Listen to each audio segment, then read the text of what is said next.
4대강 예산 30조가 있었습니다. 이것은 SOC 예산입니까?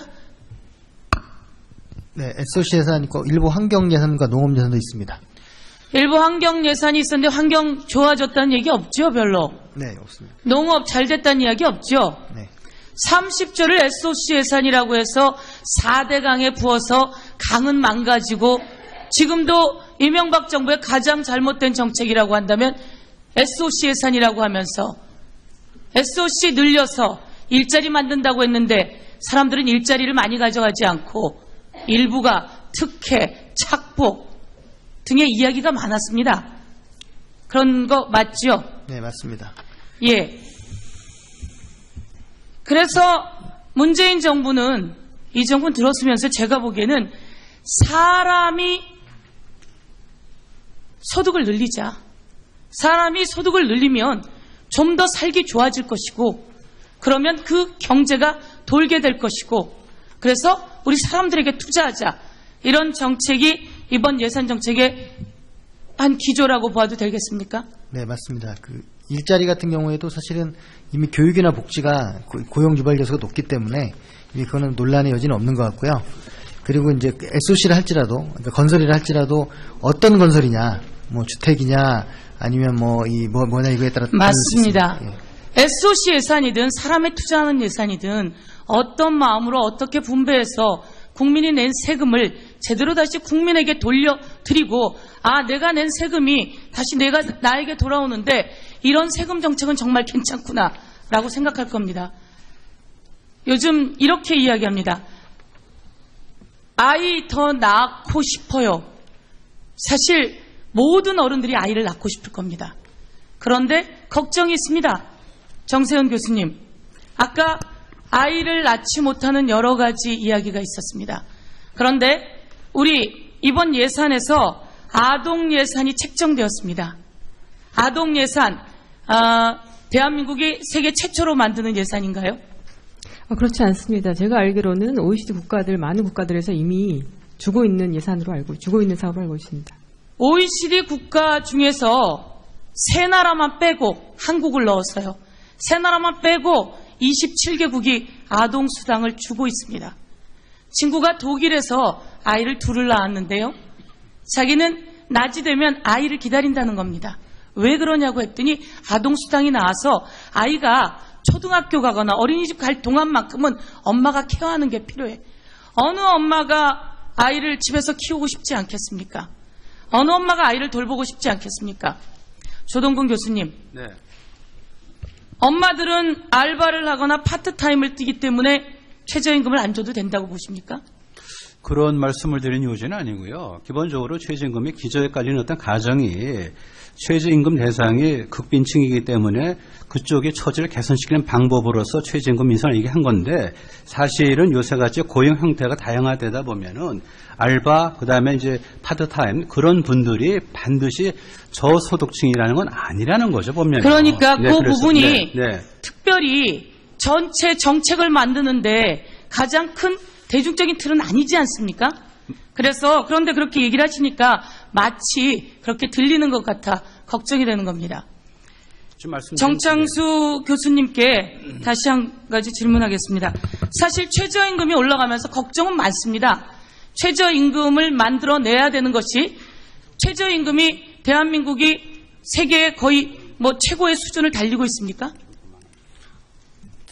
아니죠. 그래. 지금 평균 6.7불인데 한국이 5.8불이니까 예. 저희 OECD 평균보다 좀 떨어지는 상황입니다. 예, 그렇습니다. 그런데 자영업자, 영세 자영업자들은 자기 혼자 1인 영업을 해도 임금을 주지 않아도 망할 위기가 있습니다. 그렇지만 우리는 영세 자영업자도 사람을 고용하고 거기에 일자리를 창출하고 그러면 최저임금에 대한 걱정이 있기 때문에 이런 걱정만큼은 나라가 일정 정도 예산을 확보해 놓고 여러분이 최저임금을 맞춰주느라고 그 부분에 영업에 갭이 생겼을 경우에는 나라가 일정 정도 보존하겠습니다. 라고 하는 제도를 만들었습니다. 많은 자영업자들이 한숨을 쉬고 있는데 그렇다면 나도 고용해서 영업을 해도 괜찮겠구나 라고 하는 안심을 가질 수 있는 최소한의 정책이라고 생각하는데 어떻게 생각하십니까?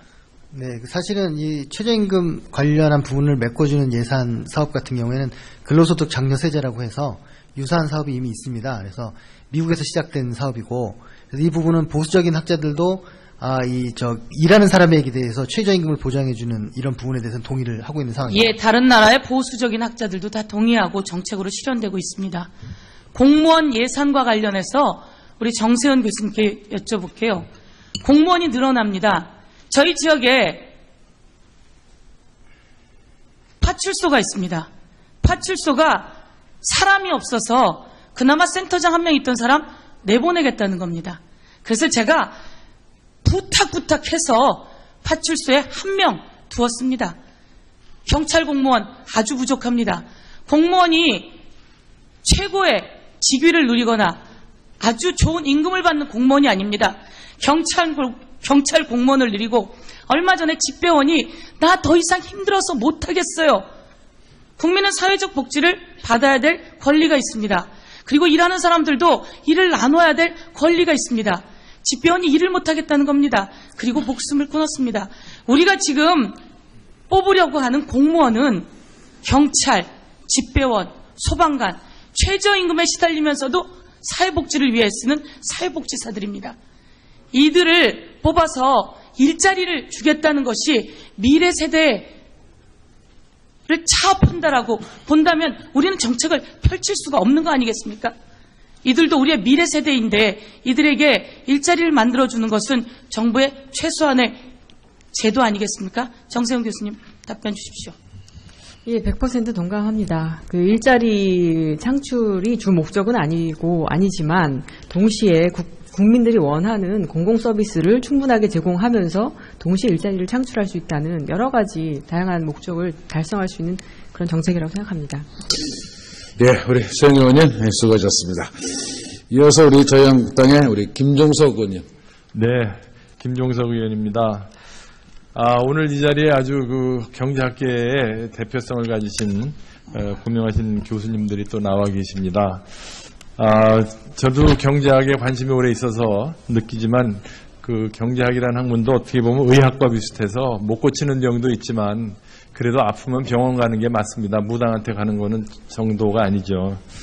그래서 경제학에도 오늘 보시다시피 다양한 의견이 있고 사실 경제학계의 치명적인 약점 중에 하나가 자기들끼리도 의견의 일치를 못 본다는 것인데 그래도 거기에도 정통 주류 경제학이 있고 유사 사이비 경제학이 있는 겁니다. 우선 이 최저임금의 효과에 대해서는 지금도 경제언론 교과서 챕터 1에 나오는데 실증적으로 많은 연구가 있죠. 고용이 줄지 않는다는 결론도 있고 준다는 결론도 있는데요. 여기서 항상 그 과정을 봐야 됩니다. 최근에 세계에서 최저임금을 올린 나라들이 미국하고 일본이에요. 대표적으로. 공통점이 뭡니까? 완전 고용에 도달했기 때문입니다. 정부에서 인위적으로 안 올려도 사람이 부족하면 올라가는 게 임금이고 미국이나 일본은 이미 완전 고용에 도달해서 그냥 올라가는 겁니다. 지금 대한민국은 100만 명이 넘는 실업자가 있는데 최저임금 올려가지고 어떻게 고용이 늘어나겠습니까? 제가 배운 경제 이론으로는 상상할 수가 없습니다. 또 임금주도 성장 이거 오리지널 저기 읽어보세요. 논문 거기 보면 개방경제에는 적용되지 않는다. 내수 비중이 크고 소득 격차가 큰 나라에만 적용되는 이론이다라고 돼 있어요. 왜 이런 얘기는 왜 안 합니까? 경제학자들이. 그래서 인도하고 중국이 적절한 나라다 이렇게 얘기하는 겁니다. 대한민국처럼 100%가 넘는 개방도를 가진 나라에서 소득주도, 임금주도 성장을 해봐야 득보다 실이 많다는 것은 경제학을 제대로 공부한 사람이면 다 아는 겁니다. 또 재정주도 성장? 이게 바로 케인즈 이론 아니에요? 이거 나온 지 벌써 거의 100년 돼 갑니다. 처음 들어보다니요. 조동근 교수님. 예. 재정주도 성장, 이거 누가 얘기한 겁니까? 글쎄, 많이는 안 쓰는데, 이건 문맥으로 보면은 케인즈에는 케인즈죠. 케인즈의 유효수요 이론이 바로 그렇죠. 그거 아닙니까? 기본적으로 차라리 정명을 하자 그거죠. 그러니까 이게 소득 주도 성장이라고 이론적인 기반도 좀 취약하고 그런 것보다는 그냥 문맥을 볼 때. 네, 알겠습니다. 정부. 네. 그렇습니다. 네. 자, 그러면은 제가 드리고 싶은 질문이 이정희 교수님께 하나 있고요. 김용하 교수께 하나 있고요. 정세은, 양준모 교수님께 각각인데 짧게 질문을 드릴 테니까 짧게 답변을 해주시면 시간 절약이 되겠습니다. 이정희 교수님 먼저 혜택이 우리 복지 혜택이 주로 중산층에 집중된다고 그랬죠? 집중이 아니라 주로 귀속된다고 그랬죠? 그런데 조세 부담은 중산층이 늘지 않았기 때문에 지금 조세 소득 재분배 효과가 많이 저하되고 있다고 지적하셨습니다. 그렇죠? 네, 그리고 특히 복지의 형태가 현금 보조이기 때문에 그로 인해서 정부 예산에 경직적인 의무 지출 비중이 50%가 넘었다고 그러셨죠? 예, 맞습니다. 그렇게 하셨죠? 그런데 지금 우리나라의 조세 부담 구조는 소득세의 경우에는 상위 10%가 75%, 그리고 법인세의 경우에는 상위 10%의 기업이 2%를 부담하고 있고, 잘 알려진 대로 소득세에는 47%의 근로자가 내지 않고 있습니다. 매우 집중되고 편향된 조세 부담인데 혜택은 보편적으로 나가고 있습니다. 이정희 교수님, 이러한 조세와 복지 구조가 소득 재분배에 어떤 효과를 미친다고 생각하십니까? 예, 소득 재분배의 필요성은 누구나 다 인정할 것이고, 정부가 재원을 어느 방향으로 쓰느냐가 한정된 재원으로 어떻게 쓰느냐, 또는 추가적인 재원을 어떻게 마련하느냐, 이런데 다 효율성과 형평성 관점을 이제 우리가 적용해 봐야 되는데, 제 생각에는, 일단 재원이. 제가 듣고 싶은 건요. 네네. 지금 우리 굉장히 누진적이고 집중적인 조세 부담이 보편적 복지라는 형태로 나눠지기 때문에 오히려 소득 재분배 효과가 떨어진다고 할 수 있겠습니까? 예, 그러면. 지금의 복지제도는 소득 역진적이라고 말할 수 있겠습니까? 예, 좀 강한 표현이긴 하나 그런 측면도 있다고 생각이. 저는 교수님 자료에서 본 얘기입니다. 감사합니다. 김용화 교수님께 여쭙겠습니다. 사회보장세 도입을 이야기하셨는데 지금과 같은 이런 아주 왜곡되라기보다 편향된 조세 부담 구조에서 사회보장세를 도입하면 또 그 현상을 또 악화시키는 거 아니겠습니까?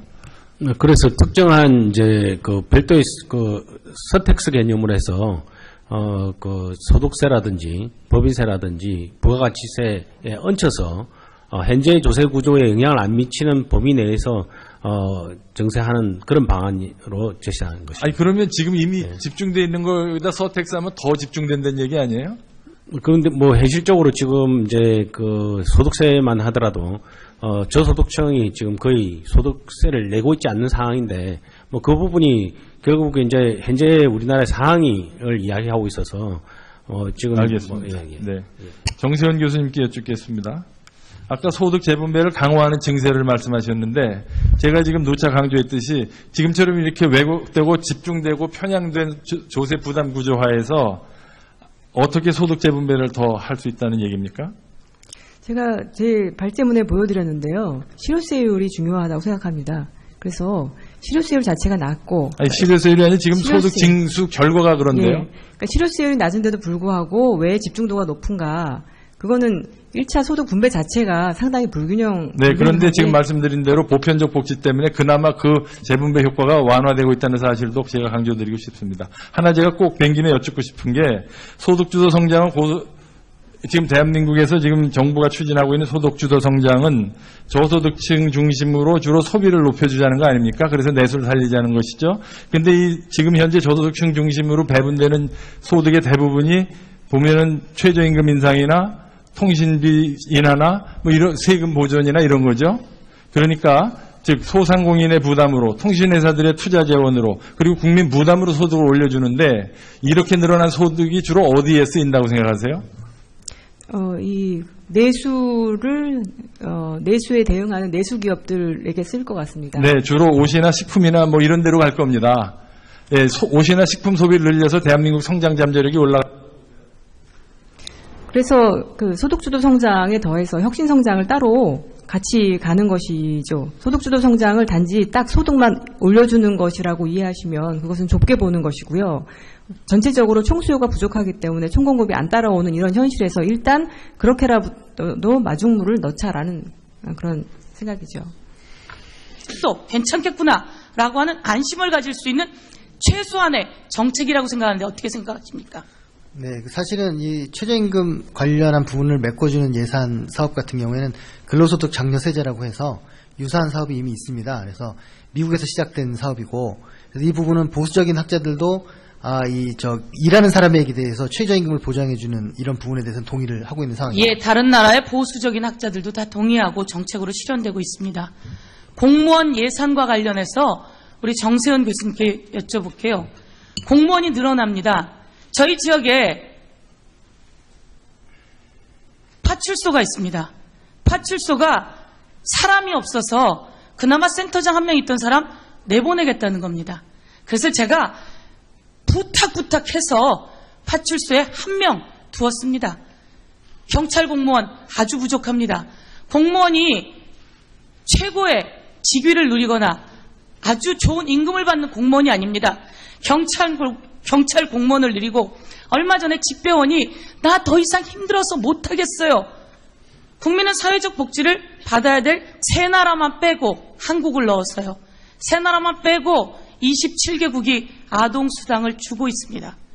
친구가 독일에서 아이를 둘을 낳았는데요. 자기는 낮이 되면 아이를 기다린다는 겁니다. 왜 그러냐고 했더니 아동수당이 나와서 아이가 초등학교 가거나 어린이집 갈 동안만큼은 엄마가 케어하는 게 필요해.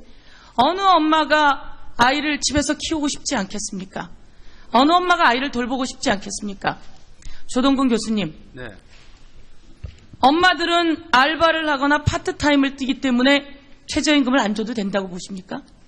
그런 말씀을 드린 요지는 아니고요. 기본적으로 최저임금이 기저에 깔리는 어떤 가정이 최저임금 대상이 극빈층이기 때문에 그쪽의 처지를 개선시키는 방법으로서 최저임금 인상을 얘기한 건데, 사실은 요새같이 고용 형태가 다양화되다 보면은 알바, 그다음에 이제 파트타임 그런 분들이 반드시 저소득층이라는 건 아니라는 거죠, 보면. 그러니까 네, 그 그래서, 부분이 네. 특별히 전체 정책을 만드는데 가장 큰 대중적인 틀은 아니지 않습니까?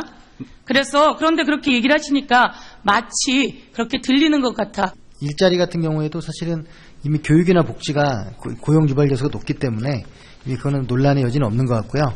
그리고 이제 SOC를 할지라도, 그러니까 건설이라 할지라도 어떤 건설이냐, 뭐 주택이냐, 아니면 뭐냐 이거에 따라 맞습니다. 예. SOC 예산이든 사람에 투자하는 예산이든 어떤 마음으로 어떻게 분배해서 국민이 낸 세금을 제대로 다시 국민에게 돌려드리고, 내가 낸 세금이 다시 나에게 돌아오는데 이런 세금 정책은 정말 괜찮구나 라고 생각할 겁니다. 요즘 이렇게 이야기합니다. 아이 더 낳고 싶어요. 사실 모든 어른들이 아이를 낳고 싶을 겁니다. 그런데 걱정이 있습니다. 정세현 교수님, 아까 아이를 낳지 못하는 여러 가지 이야기가 있었습니다. 그런데 우리 이번 예산에서 아동 예산이 책정되었습니다. 아동 예산, 대한민국이 세계 최초로 만드는 예산인가요? 그렇지 않습니다. 제가 알기로는 OECD 국가들, 많은 국가들에서 이미 주고 있는 사업을 알고 있습니다. OECD 국가 중에서 4대강 예산 30조가 있었습니다. 이것은 SOC 예산입니까? 네, SOC 예산 있고 일부 환경 예산과 농업 예산도 있습니다. 일부 환경 예산이 있었는데 환경 좋아졌다는 얘기 없죠, 별로? 네, 없습니다. 농업 잘 됐다는 이야기 없죠? 네. 30조를 SOC 예산이라고 해서 4대강에 부어서 강은 망가지고 지금도 이명박 정부의 가장 잘못된 정책이라고 한다면 SOC 예산이라고 하면서 SOC 늘려서 일자리 만든다고 했는데 사람들은 일자리를 많이 가져가지 않고 일부가 특혜, 착복 등의 이야기가 많았습니다. 그런 거 맞죠? 네, 맞습니다. 예. 그래서 문재인 정부는, 이 정부는 들었으면서 제가 보기에는 사람이 소득을 늘리자. 사람이 소득을 늘리면 좀 더 살기 좋아질 것이고, 그러면 그 경제가 돌게 될 것이고, 그래서 우리 사람들에게 투자하자. 이런 정책이 이번 예산 정책의 한 기조라고 봐도 되겠습니까? 네, 맞습니다. 걱정이 되는 겁니다. 좀 정창수 교수님께 다시 한 가지 질문하겠습니다. 사실 최저임금이 올라가면서 걱정은 많습니다. 최저임금을 만들어내야 되는 것이, 최저임금이 대한민국이 세계의 거의 최고의 수준을 달리고 있습니까? 아니죠. 그래. 지금 평균 6.7불인데 한국이 5.8불이니까 예. 저희 OECD 평균보다 좀 떨어지는 상황입니다. 예, 그렇습니다. 그런데 자영업자, 영세 자영업자들은 자기 혼자 1인 영업을 해도 임금을 주지 않아도 망할 위기가 있습니다. 그렇지만 우리는 영세 자영업자도 사람을 고용하고 거기에 일자리를 창출하고 그러면 최저임금에 대한 걱정이 있기 때문에 이런 걱정만큼은 나라가 일정 정도 예산을 확보해 놓고 여러분이 최저임금을 맞춰주느라고 그 부분에 영업에 갭이 생겼을 경우에는 나라가 일정 정도 보존하겠습니다. 라고 하는 제도를 만들었습니다. 많은 자영업자들이 한숨을 쉬고 있는데 그렇다면 나도 고용해서 영업을 해도